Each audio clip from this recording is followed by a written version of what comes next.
Hello, I'm Tim Harris. This is Julie Harris, and this is Real Estate Coaching Radio. That's right. So make sure that you hit the subscribe button so you won't miss any future episodes. Thanks again for popping by. Hit that like button, and don't forget to leave your comments and questions so we can get right back with you. We will. Thank you for continuing to make our podcast, Real Estate Coaching Radio, the #1 listened to podcast for real estate professionals in at least the United States. And let us know what you think about this video. Leave your comments below. Thank you. 3, 2, 1, and we are back. And today we are going to be sharing with you what is absolutely positively working in today's market. And this isn't just conjecture, or this isn't just best guessing, or this isn't just, having watched a bunch of, so-called YouTube coaches. This is from actual frontline agents from around the country and some of the best performing.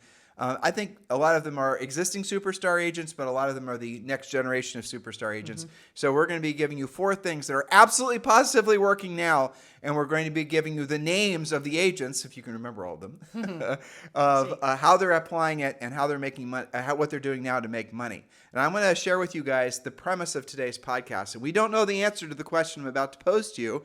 My beautiful wife and I were this morning talking about all the housing data that is, always is percolating. And Julie gets her information from Altos Research. Mm-hmm. You get it from Housing Wire. Yes. And what Housing Wire and Real Trends. And Real Trends, right? Mm-hmm. Housing Wire and Real Trends are the same entity. Mm-hmm. And Julie writes for those entities as well. Yep. You write occasionally for NAR. You write for Inman. We write for Florida Association of Realtors, which, by the way, if you're not using ChatGPT-4, there is a very effective tool so that you can start, doing what Julie's doing, writing a lot more articles. She's just started using it, but now she can, and I'm using it as well. You can churn out so much more high quality content. It's insane. But that's a different podcast. Yes. So what we're doing is we are asking, we're trying to just solve this question. We know for a fact that there are a ton of real estate transactions, and Julie's speculating until proven otherwise. I think this is probably accurate. There's at least 30% more home sales that are happening that are being reported. Now, we think, and if any of you know, and we're still trying to research this, and has anyone given you an answer to this yet? No, I've thrown out my hooks, but I'm waiting for people to get back. Right. So we asked the editor of National Association of Realtors magazine, who we have a long-time relationship with. We asked all these other folks.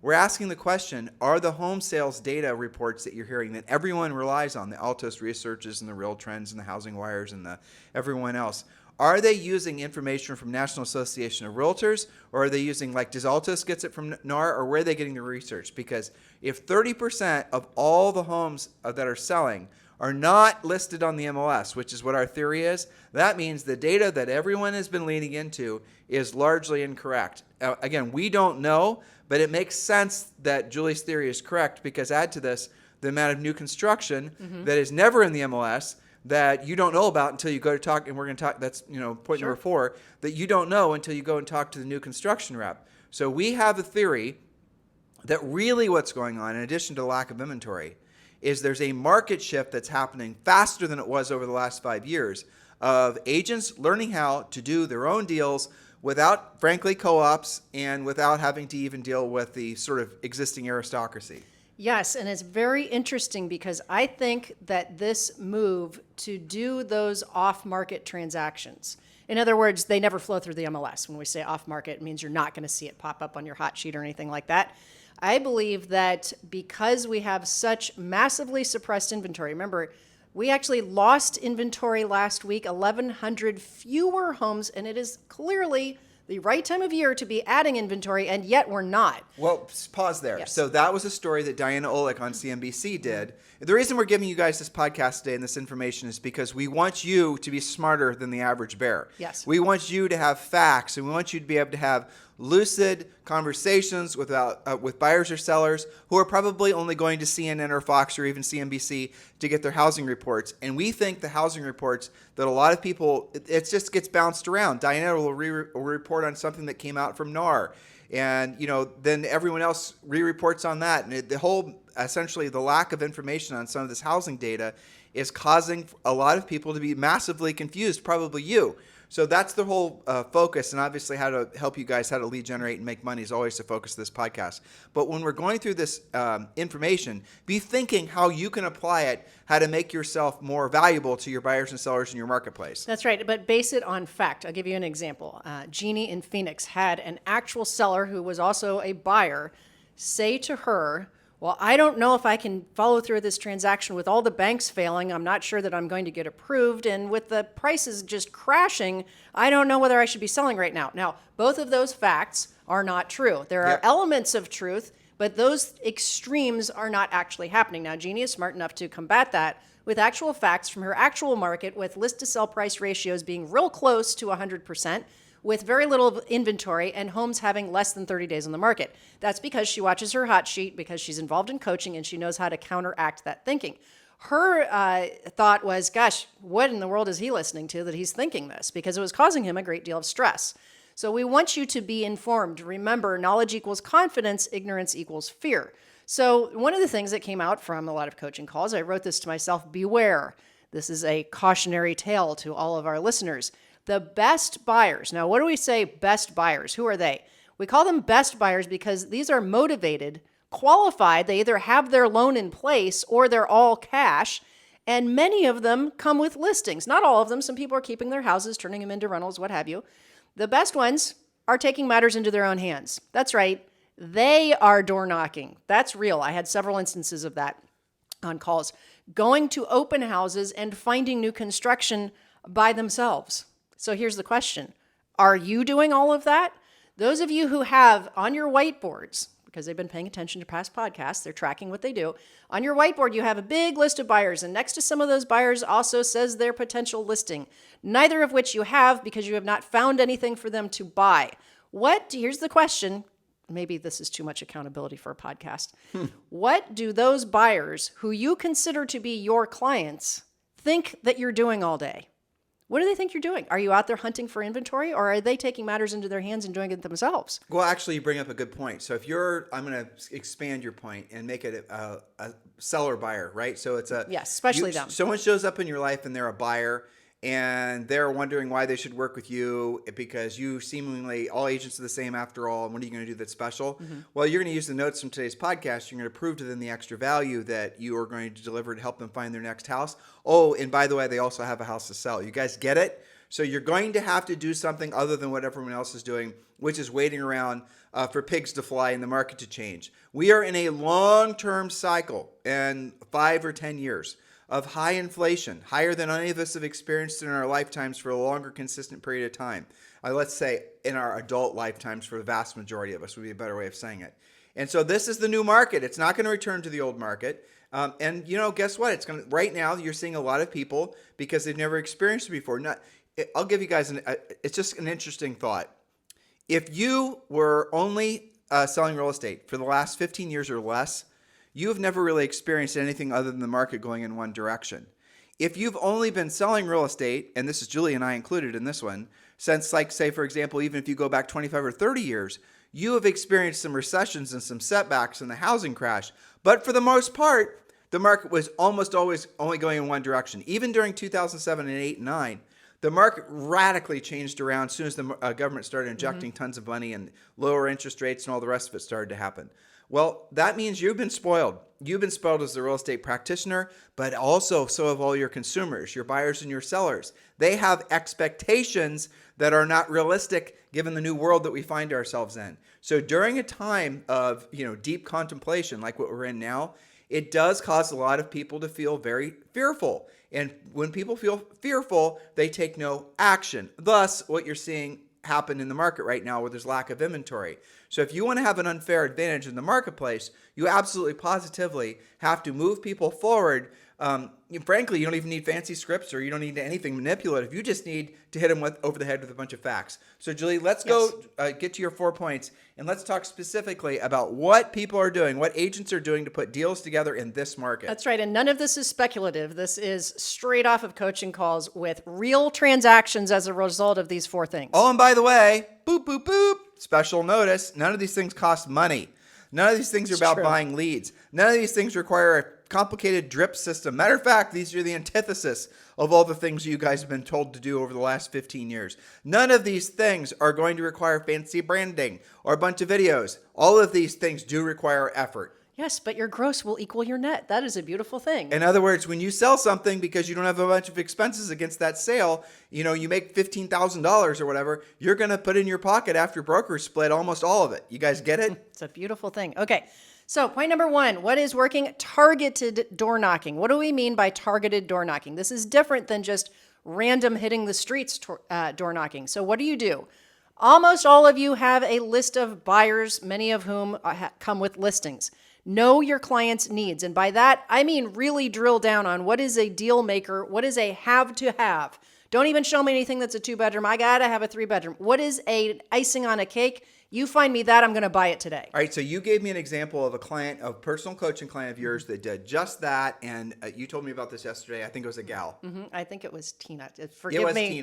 Forgive me, coaching clients, if I mix some of you up that have lots of similar great experiences. Okay, so Tina did this. So I said the first step is really know your clients. What do they have to have, down to the exact neighborhood, style of home, school district, as specific as you can get, because you're going to do targeted door knocking. She went to that client's specific neighborhood. She knocked on, it was less than 50 doors. Okay. Well, but the client said, I will sell my home, list my home with you. If you find me this. If you find me this, yes. Yes. And it wasn't just like, I need a 2-story. It was this exact thing. So Tina went hunting. Okay. Along with Tina's hunting, she took door hangers in case she missed them. This is what I'm looking for. They have to have this neighborhood. And the sample door hangers and all that stuff's on Premier Coaching. Yes, absolutely. Okay, so less than 50 doors. She actually had somebody say, why, yes, I am thinking about selling my home. Could you come in and tell me more about what you're talking about? On the spot, she had that appointment. Now, interestingly, that client, and I think this is the right deal. Okay, so that potential sale, which meets her buyer's needs, and remember that buyer comes with a listing, that seller might actually like her buyer's house, and they might actually do a trade. Now, we're going to use all real contracts and do it the right way, but that was from a door knock, which cost her 0 money and not that much time. Okay? Well, also, there's no co-op. There's no co-op. She's in control of the whole transaction, and nobody's competing for the deal. Right, and so she made her own market. She was a proactive lead generator, and assuming all of this works out, I don't know the average sale price. It's just under $1 million. Okay, so she's going to say, she's going to sell $1.75 million worth of real estate. She's going to make tens of thousands of dollars, and who knows? Do you know how many doors she had to knock on? Less than 50. Less than 50. That is a damn good return on investment. Well, in fact, I love to tease coaching clients when they have these victories, and they are happening right and left. I mean, the premise of us talking about this was how many off-market deals are happening. They're happening everywhere. Any agent who is motivated to do the things we talk about on today's podcast will put their deals in contract. It's worth mentioning, agents do not have to put your stuff in the MLS if the seller signs something, say they don't want it in the MLS. There are agents that Julie and I know. As a matter of fact, when Julie and I sold real estate, we did this as well. We didn't want all of our transactions being reported because, frankly, we got to the point where we didn't want to be on all. I know this sounds ridiculous, but it's true. We did not want to be on all the lists of the top this is and the top that's because it became distracting. And so we just wanted to focus on basically helping people buy and sell real estate and making money. Those were our primary focuses, and all the attention we were getting when we sold real estate, all the people wanting to awards and whatnot. That was a distraction. So we excluded ourselves from almost all of that. That's what we speculate is largely happening right now, which is the reason we believe a lot of stuff is being unreported. There are major brokerages, I know Compass does this, where they have a very organized system to make it so that their agents do have the ability to sell in-house to other Compass agents, never on the MLS. And they market it internally first. And the reason I know that is because we are recruiting a lot of Compass agents over to EXP, and when they're telling us their production numbers, we get them, helping them do the spreadsheet to figure out how much money they're going to save. It's usually a very significant amount of money, $50,000, $60,000, $100,000 they're going to save going from Compass to EXP. But one of the things that we continuously see is they say the numbers that you're getting from the MLS don't include,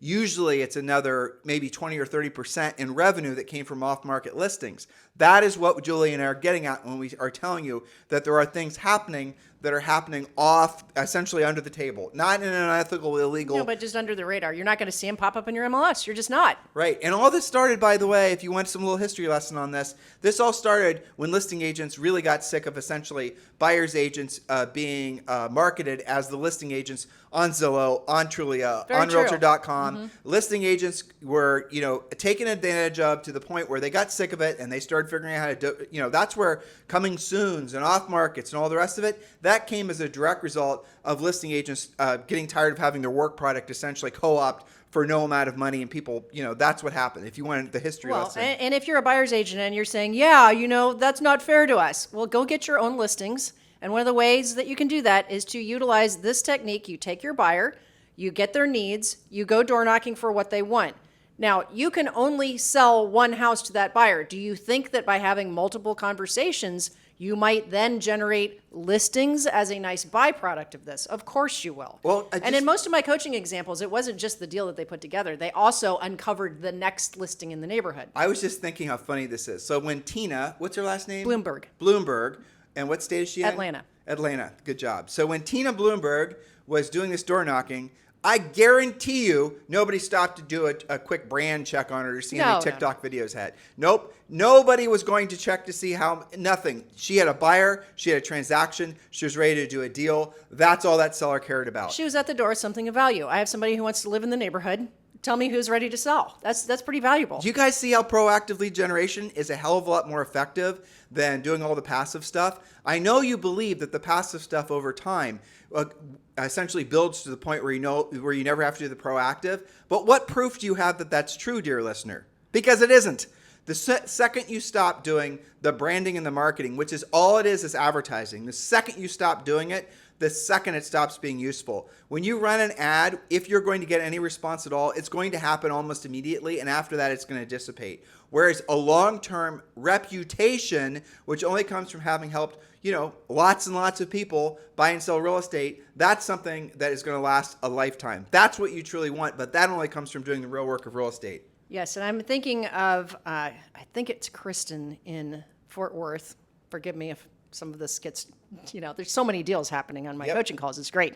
Okay, so she had an instance where she was door knocking again for a buyer's specific needs that has a listing attached. And the potential seller said, we are going to sell our house, but we've already talked to 3 different agents. We think that we know who we're going with, but since you are at our door and you sound already talking to you for the past 10 minutes more professional because you're using actual facts and things like that, so we send our coaching clients door knocking with, average days on the market and list to sell price ratio and all that. They're also using, in some cases, as a door hanger, but let's give them a little bit, and don't lose track of your story, but just so we can close that loop. Yeah. They're using sellers wanted flyers too, I assume. Yes. And in sellers wanted flyer, those of you in Premier Coaching, it's basically, make sure you're copying it. It's where you're listing off a very sort of, you're giving a description without mentioning names of your potential buyers for homes in that particular neighborhood, and their time frames and their price ranges and those types of things. And then that's what they're giving to these potential sellers. So it's not going to be one buyer. It's going to be maybe 5 or 6 different buyers. Maybe, by the way, you don't have 5 or 6 different buyers that are looking in that neighborhood. Ask some of your other agents, friends. Work together. You can work together, right? So you guys get the point? So this is, you're giving something, here's 5 or 6 or 10 different buyers that are interested in purchasing a home in your neighborhood. And on the top, the way Julie and I originally designed this was at the top it said sellers wanted in like an old West, wanted type font. Yeah, exactly. Yeah. Okay. We don't mean dead or alive. We mean we want your listing. Okay. So finish your story. Okay, so she came across somebody who did not have a sign in the yard. Looking at the house, you'd never know. But the missus said, I think that we're going to hire this person, but you sound really smart. Maybe we need to talk to you too. So she said, I will talk to my husband about this and we're going to call you. Maybe you can come out this weekend and talk to us. Okay. So that's an appointment that's happening this weekend. Point being, that is a potential listing that she uncovered through door knocking for a specific buyer need. Well, will she sell it to that buyer? Maybe she will, maybe she won't. It's still a listing lead. That's right. And that's at the end of the day, what you're generating in, that's the power. That's always the power. If you want to have long-term longevity in real estate, you have to be a listing agent. That's where all your leverage comes from. That was a lot of L's in one sentence. Yes, it is. But here, let me hover on this point, and then we'll go into the next one. Advantage to you, the agent, as well as to your buyer-seller clients. Look at this for what it is. Your buyer is not going to compete against other buyers for an off-market listing, are they? How many buyers are stressed out, even taking themselves out of the market because they're tired of that? And when you're trying to win that buyer's business in the first place, who also has a house to sell, don't you think that buyer-seller client's going to see a tremendous amount of benefit from working for you, working with you? Don't you see how you have an unfair advantage in the marketplace because you decided to get off your keyboard and go out and be a proactive lead generator? You are literally the reason that they're getting their dream home. Yep. Okay. Now, advantage to the seller of that house that you identify for the buyer. They might not have been moving because they were afraid of what they're going to move to. Now, because you have complete control of the transaction, closing date, possession dates, you can create the right scenario. And guess who your next client is? The seller of that house. You lather, rinse, repeat. So what I'm coaching our agents to do is become matchmakers. Match the buyer's needs with what you've got out there. So lots of advantages here. You told me another story. It'd be fun to drop it in here. You had another new coaching client. Maybe it was Tina. You told me a lot yesterday. Yeah. Where you were describing that she had set goals of selling X number of homes, and she had a really nice average sale price. I think it was Tina. And it was like one house per month, and you stopped her and added up if she just got half the deals that she's got, the plate spinning for. Well, because she's been doing this for 60 days. She doesn't just have one opportunity, right? So we added it up together, as I often do on coaching calls. That is my job, to keep the train on the tracks. I said, do I have my notes right? That the goal is a deal a month consistently for 90 days in a row, which is good money. There's nothing wrong with that goal, especially if you've never done it before. And I said, I think maybe we should consider upping that goal, because just what you have on your plate I think it might not even have been 60 days worth of being proactive. I think it's more like 45, that she has 6 to 8 transactions. Let's say that half of those come together. That's just 1 month's worth of work. She's probably more like a 36 deal a year girl. We'll see. She listens to this podcast. So. I know. I was just no pressure, Tina. Okay. Well, Tina, up your goals. Up your goals I think with your she can do wonderful coach, Julie. Increase what you are expecting from yourself and your business this year. Absolutely step away from CNN and Fox News and just drill down the successes you're already having. Well, she's not listening to that stuff. She just has leads that are. Right. Yeah. Well, it's just going to multiply. I know. Someone asked me the other day. I didn't. I don't think I mentioned it yet today. Julie's coaching schedule is officially full, but we are starting a wait list. So if you'd like to be on the wait list to be in Julie's schedule, if frankly she decides to take on any more clients, you can text me directly, and we'll have a little back and forth, a little pre-qualifying. To be honest with you, that's what we're doing. If you just want to save that, just send me a description of yourself and your time in the business and all the rest of it. And then I will set a call up with you and Julie, and you guys can decide whether you're a good fit. And if you are, you can go on our wait list and she can decide. Like, she's got clients that are taking maybe 2 or 3 months off for the summer, things like that. So, who knows? So if you're interested, text me directly at 512-758-0206. 512-758-0206. And even if you're not ready for what many consider to be the #1 real estate coach in the nation, Julie Harris, you still can enjoy the benefits of Premier Coaching for free for 30 days. So simply go to premiercoaching.com, premiercoaching.com, and you can join Premier Coaching for free. And you do get access to a daily semi-private coaching call with head coach Rochelle. So go to premiercoaching.com and just sign up. It's very simple and no obligation, and you get immediate access to a lot of scripts and the systems that we talk about on this podcast.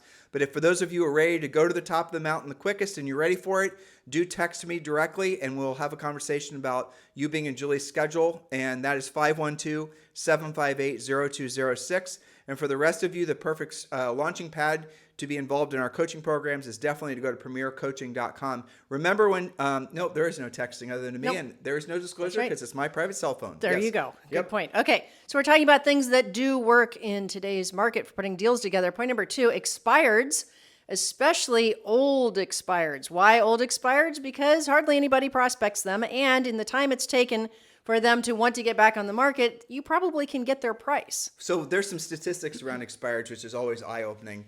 I'm sure this isn't current, but it's pretty damn, I bet it hasn't changed much. Something like 90% or 95% of all expireds relist and sell within 6 months after their expiration date. Yes. So virtually all of them go back on the market and are then sold. And here's the thing that's freakish that will shock many of you.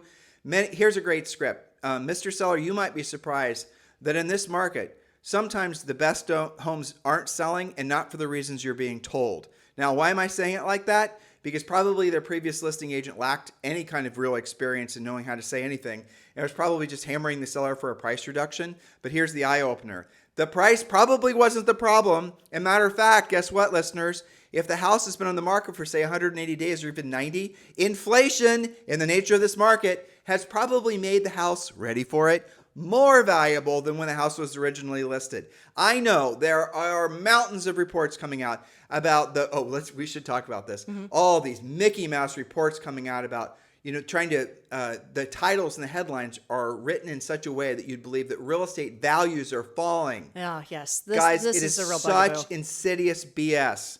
Listen to what Julie and I are telling you right now.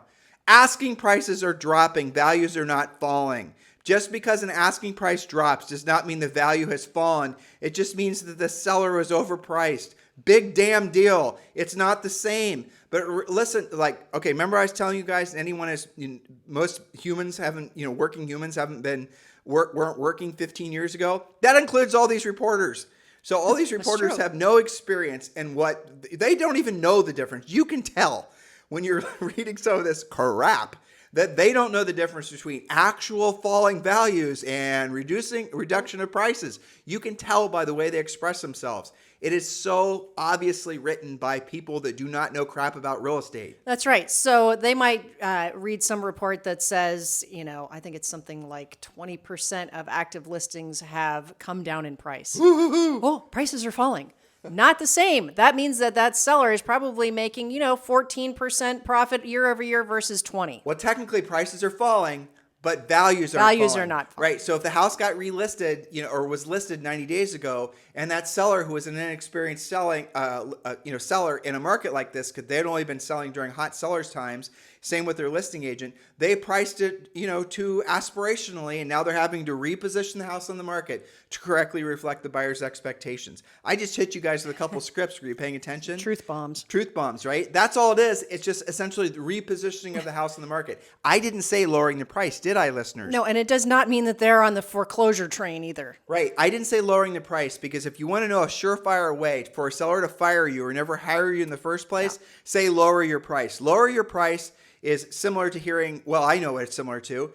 If we had to go to a third night of Zoe's Willy Wonka, and if I had to hear those damn Oompa Loompas singing for a third night in a row. Oh, I know. God bless the performance. Torture. It was amazing. But hearing that Oompa Loompa song, it's going to take me 2 weeks to completely get it out of my head. You know what I'm saying? But that's what it's similar to. It's about the same. Yes. Yeah, exactly. You're hearing it, aren't you? I just stop that. Okay. No. Make it stop. All right. So expireds, especially really old expireds, for the reasons that we have just stated, you probably have no realtor competition there. You're going to have a great conversation with that potential seller. And again, it's an off-market listing that you don't have to compete for. Do not look at the old expired list and say, I'm not calling that one, it's out of my area. Or I'm not calling that one, it's too cheap, or that one's too expensive, or I'm not listing any lots. List everything. Go after everything. You don't know. Every single expired, go after it. Old expireds, because generally speaking, nobody else is calling them. New expireds, though, are always going to be the best ones. And here's an interesting fact. Well, many of you hopefully should know what I'm about to say by now. But whoever gets to that new expired, the first is almost always going to get the appointment. They might give an appointment, an opportunity to list their house to maybe the first couple agents that call. But as soon as it rolls, if you're in a market where other agents are calling, which frankly there are not very many agents calling anymore.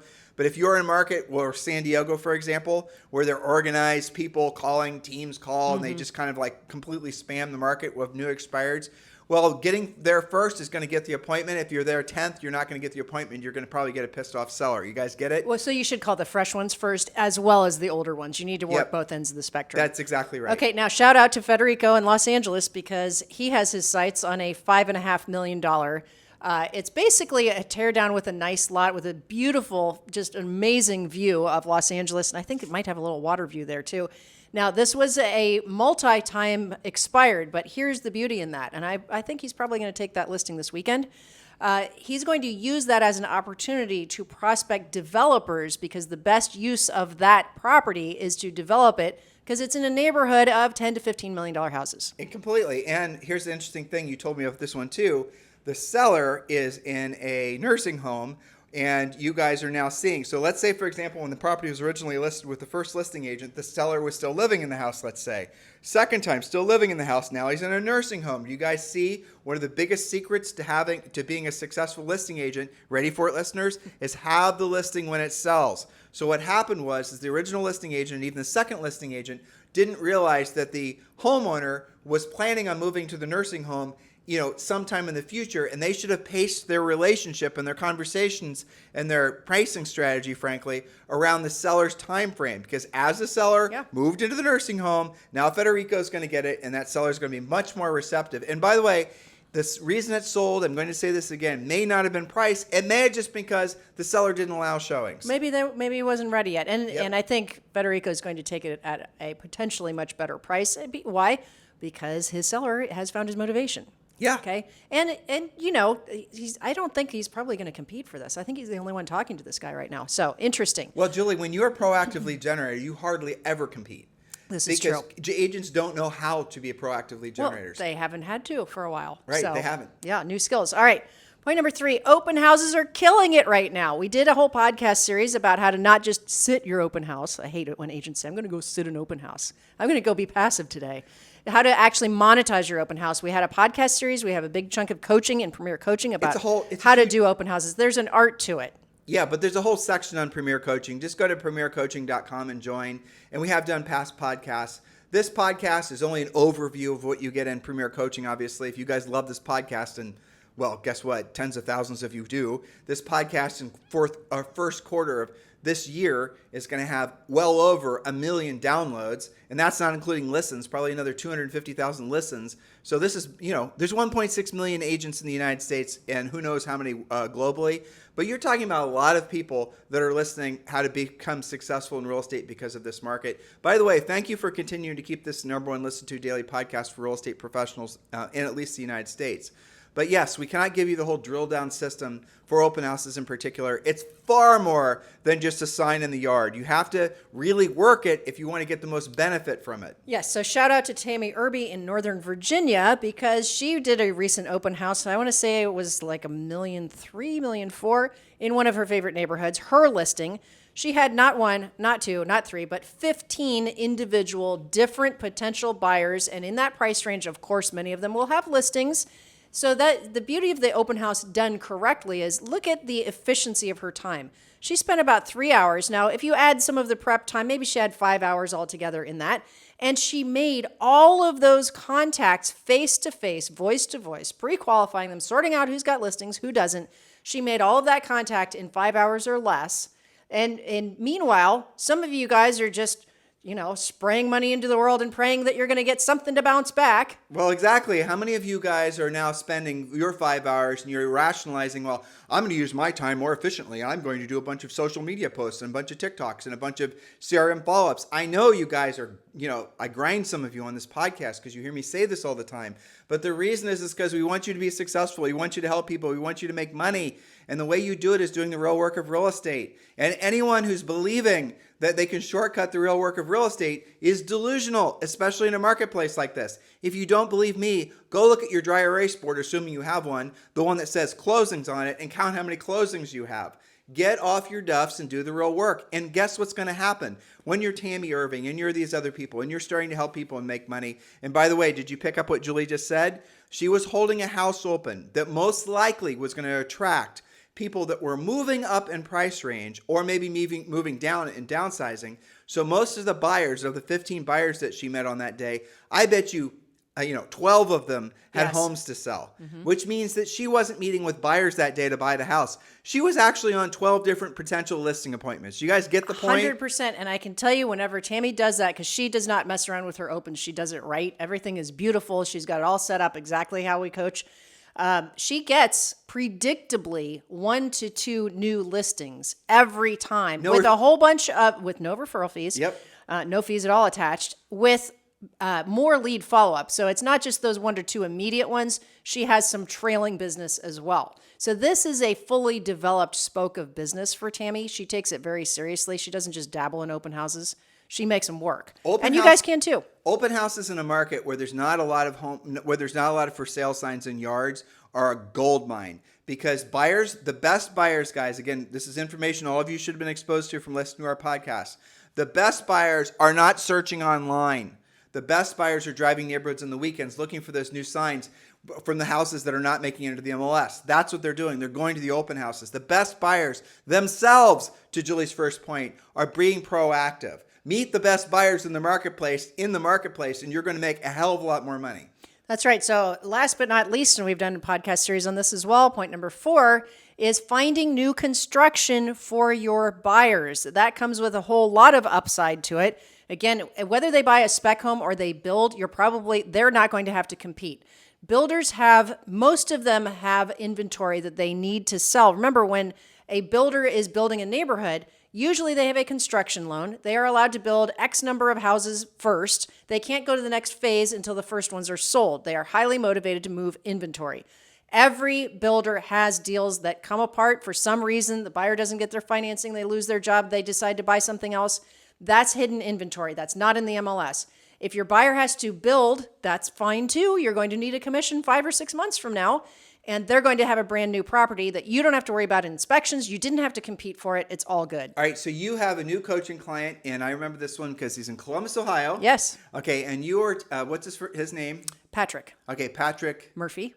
I'm very impressed because I know these are all new clients. You got all their stuff down. Very good, Julie Hopefully. Harris. All right, so Patrick Murphy, and you sent him on a mission. Yes. And you told me about this maybe a week ago. Yep. Describe, using as an example, new construction, what you Okay. had him do. So Patrick has potentially 20. And when somebody gives me a number like that, I kind of drill down like, really? 20 real buyers? But he could tell me their names, what they wanted, what their financing situation was, their price ranges, and if they came with a listing or not. So go Patrick for knowing your stuff, right? Some of you listening don't know your supposed buyers that well. So that's job 1. Okay, so the job was to first, as we talked about at the top of the podcast, drill down on exactly what they want.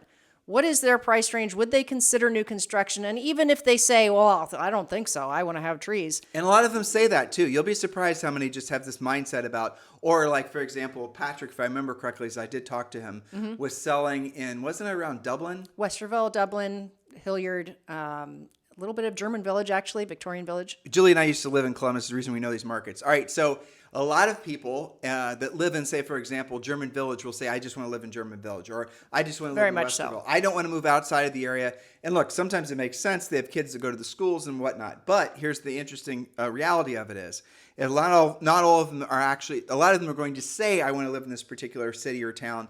But if you expose them to new construction and they have the flexibility of moving to an adjacent neighborhood or community or town, they're going to do it. They just don't know it's available. They don't know the benefits of doing it. It's lack of exposure sometimes. And we talked about that on his coaching call, that he has 3 for sure from his list of 20 that new construction absolutely does make sense for them.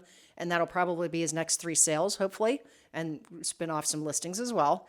So then he had 2 or 3 other ones where he thought, well, maybe what we do is this. We set up 2 or 3 resale, exactly what they say they want, that area. But if there's something nearby, so like, say, Westerville versus Dublin, they think they want resale in Westerville, but there's new construction in Dublin, he's going to show them, the criteria and then say, you know what, I've got to go meet this builder anyway. Why don't we just run it up the flagpole and see how you feel? We'll walk through a couple of model homes that are in your price range. I got to pop by anyway.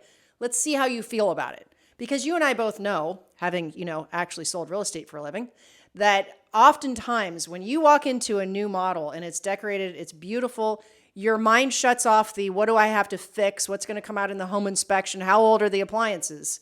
And I look around and gosh, there are trees here and there's a sidewalk, and look at that really nice little, neighborhood park. And this one comes with a neighborhood pool. gosh, maybe I could imagine living here. It's so funny. And then the builder throws points at it, and your interest rate is 2 points less than the going rate, and you're done. And by the way, they include all new appliances, and the deck's included, and they're going to finish the basement if there's a basement. Yes. It's funny when you were saying that. It's been a long time since we sold real estate, but we did sell, thousands of homes, Yep. right? But I do remember being in that exact situation, especially our first couple of years in real estate, where they would say, I don't want new construction, Right. I want to live in this town. I was born here. That was going to be the end of it. And they walked into this home, and you always knew that they were interested when they shut up and they stopped talking. And they spend a lot of time wandering around Exactly. the house. And by the way, when you're in situations like that, a little advanced coaching for all of you, let the new build rep do their job. Your job is not to do the new build rep's job. The worst thing you can do is start talking when the new build rep is there. The new build rep is going to do a better job selling their product than you are. And let the new build rep, you don't have to. You have to register your client and then let them do their thing. Right. And by letting them talk, you're going to learn a lot about their product as well. Right. And you're not supposed to go in there and negotiate and act like No. you're some Nope, sort of, nope. the new build rep is going to do their job. You're just supposed to sit on the sidelines and be there to support your buyers. They move forward. And what you'll discover is a lot of times, like I said, the buying signals from really almost every buyer is when they stop talking, but especially with new construction, especially when they're all having their eyes open to the fact that, yes, you know what, turns out I do. Well, I'll tell you another one that's interesting, since we're talking about this. When people say, I want a large lot, I want to be on an acre, I want to be on 5 acres. I live in the country. Well, I got news for you guys. Nobody really does. I mean, people say that. And then you say, well, that's interesting. I appreciate that. So why specifically, Mr. Potential Buyer, are you looking for, what are you looking for when you say privacy? What you'll discover as you drill down, and these are all part of our buyer pre-qualification scripts, which is part of Premier Coaching, by the way. They don't really care how big the lot is. It's not like they've got plans to build a barn and raise chickens. They just don't want to be looking in on their neighbors.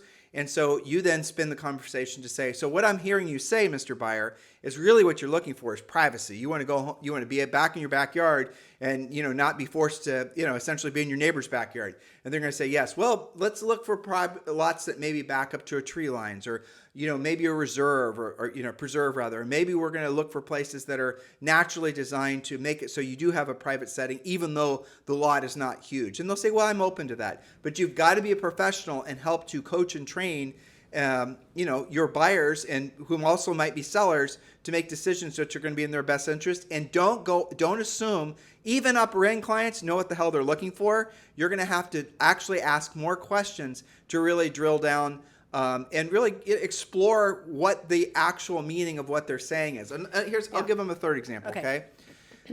This is another classic agent mistake. A buyer shows up. I'm looking for a good deal. And where do your minds go, agents, right? I'm looking for a good deal. You guys are automatically thinking price.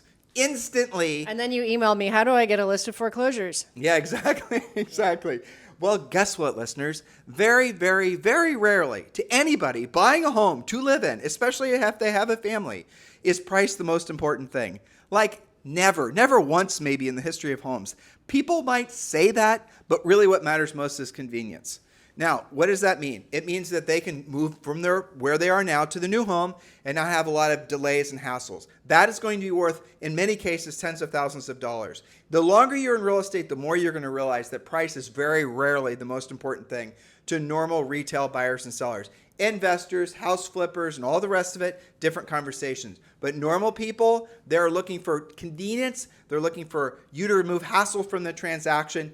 Price is going to be something that's naturally going to come up. But if you lead in your mind with how can I make this process simpler and easier, then you're going to attract more people to want to work with you. But if you lead with, and this is an amateurish mistake and say dumb things, frankly, like I'm going to go beat the buyers up or the sellers up for you. The reason I'm in the marketplace is because people work with me because I'm a big jerk and I can go out and make the listing agents, cry because I'm such an aggressive negotiator. Some of you play that game. You will lose because guess what's going to happen? The marketplace isn't going to bend to your will and the buyers are going to realize that you are just basically tall hat, no cattle. You won't just lose the offer. We won't just not win for that client. You'll actually lose the client as well. Right.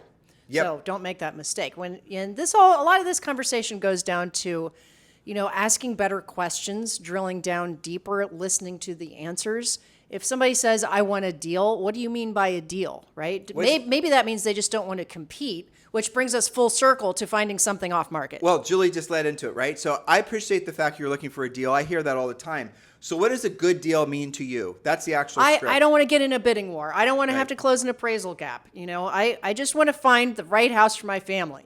They did not in that conversation say that your job is to go find them a foreclosure or to beat the crap out of a seller to lose 15 deals and lose the client in the process. Now, with that said, if you do get somebody who is looking for that scenario where you're going to beat the crap out of the seller and they're not going to buy unless they're buying for 30% below market, you probably don't want to work with that person. That's probably not a deal there. That's what we call in coaching an early warning sign that you're going to waste a lot of time working with somebody who's not actually motivated to transact. Yes. However, there's a conversation that goes with that as well, just to make sure that you got that down.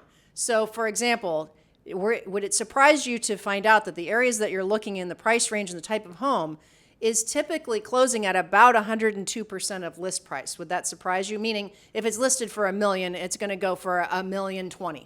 Would that surprise you? They'll always say, really? I heard a headline that prices were falling, especially right now. I was just on CNN. It said the sellers are crying and they're basically, going to do anything to get it. Nope. No, and in fact, that's based on the last 6 closings in the neighborhood you're looking in.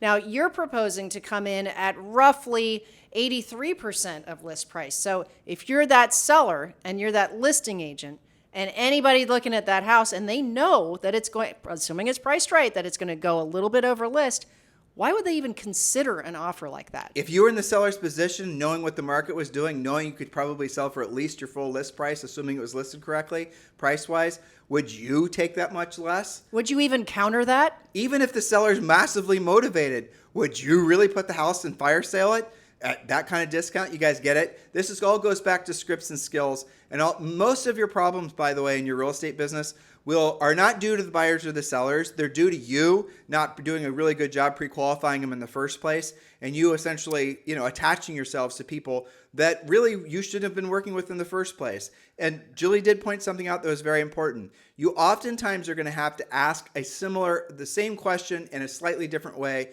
2 or 3 times so you can help the client, the buyer, or the seller work through actually what the hell they're actually thinking, Because if someone was just, they're meeting you at Starbucks to go look at homes and they're just listening to some bogus housing report from bogus news, and they're showing up thinking they're going to somehow basically, grab the market by its tail, you're going to have to really, as Julie said, hit them with some facts, take their temperature, know what their motivation is, know what their time frame is. And even if they are maybe coming from a heightened emotional state, if they really have really good motivation, they got a family and the kid's got to be in school by a certain time, the market is going to, from you showing them properties, and maybe they have to make a couple offers to realize that they're not going to get a deal. And unfortunately, you're going to have to suffer through that in some cases because a lot of these buyers are going to be stubborn. Well, then go through it and then just make sure they're learning from their experiences so you don't lose them as a client. That's right. So you have to be working harder now than you used to. We have less people experiencing FOMO, fear of missing out, because they already missed out the super low interest rates. That is over. But here's the good news. The market is settling into the new reality. That is happening. And no one's really worried about rates going up again. No. And in fact, mortgage purchase applications are up for a couple of weeks in a row now. Now, inventory is down, and that means that you've got to do the things we talked about in this podcast, but people are applying for loans. I believe that the rate right now is about 6.8. However, you can do a 10-year fixed for about a half a point less than that. You can do mortgage rate buy downs. The 5-year ARM is, I think it's below 6, it's like 5.8 or something. So people are coming to terms with that fact. Now, it is also true that some of them are keeping their homes, turning them into rentals. It is true that fewer people from your own coveted past client center of influence list are wanting to move because they already locked in that rate 2 years ago. There's no reason for them to move. So that means there is less frothiness in the market. Not everybody wants to move because they can, because they've got all the equity and the low interest rate. There is less opportunity, but with the same amount of agents out there. So I think that this is going to be the great sorting out, this low inventory problem we have. I can hear it from coaching clients. My perspective as a coach is that the ability and willingness to do the things that it takes to put deals in contract in today's market where your MLS is not pumping you deals, it's not raining inventory on you. This is going to be a big differentiator. between agents who are sitting around waiting for the drip system to work and, magic inventory to arise, and the ability to actually negotiate it if it did arise, versus people who are highly motivated and proactive, literally putting their own deals together off market, like half of what I heard about on coaching calls this week. I think this is going to be the big difference, is this migration towards doing these private deals. That's right. And by the way, the temporary could be a year where sellers are standing, like if you have to sell for financial reasons, relocation reasons, maybe a home, issue that you don't want to have a bedroom upstairs anymore, the house is too small, the house is too big. The low interest rate's not going to keep you locked into that house forever. Eventually, you're going to have to pull your equity out to buy another property. Or maybe you don't actually have a mortgage. Or exactly. But what will happen is the have to sell sellers, the reason they are selling in the first place, it will circle back around. They might keep their houses off the market for 6 months or for a year just because fear, right? Not knowing, frankly, working with a real estate professional that can help go through the fog and give them the facts. That's what today's show is about. We are mixing that in with ways for you guys to generate leads, help people make money, right? So until they have that information, until they've settled into the new reality that the market, the price or the interest rates aren't going to drop, right? When people are more comfortable with, inflation always being increasing the cost of everything, then they're going to put their houses for sale no matter what their existing interest rates are. That might be next year. In some markets, it might be sooner. In some markets, you're going to see, and Julie and I have certainly experienced this ourselves. Fortunately, we have rental properties where houses never go for sale. I mean, people will, live there forever and ever and ever. You grew up in a neighborhood like that. It's still like that. Yeah. Yeah. I mean, people never move. I know. It's amazing. So here's the thing. Here's the decision that you have to make.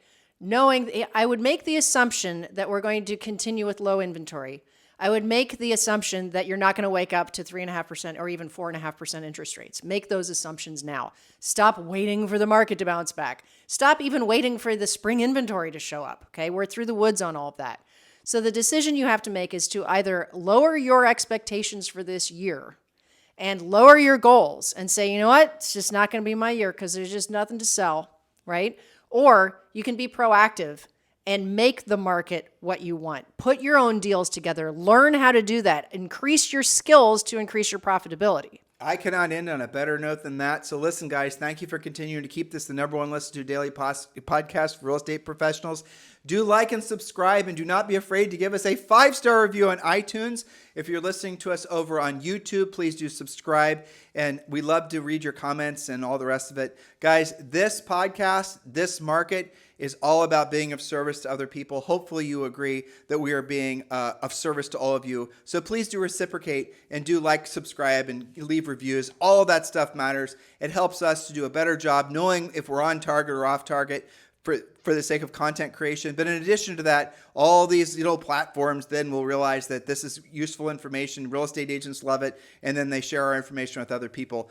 That is one of the reasons why this is the number one listen to daily podcast, is because iTunes recognizes from the reviews and the downloads and the listens and the rest of it that this is something of value. So then they share it with other people that they think might be a match for it. So help us to continue to do a great job for all of you. We sincerely appreciate it. This podcast, we don't get paid to do. We get paid through goodwill and long-term benefit of helping all of you. And guys, it's our pleasure and it's our honor. So on behalf of Julie, myself, and all of our faculty and staff, have a fantastic day. There are thousands of past podcasts waiting for you over on iTunes and on YouTube. We'll talk with you tomorrow. Hello, thank you for having watched this video. Please remember to subscribe to our YouTube channel. That's right. And don't forget to hit that like button, leave your comments and questions below, and we will get right back with you. Thank you for watching this video. And remember to watch the next one. You're going to love that one.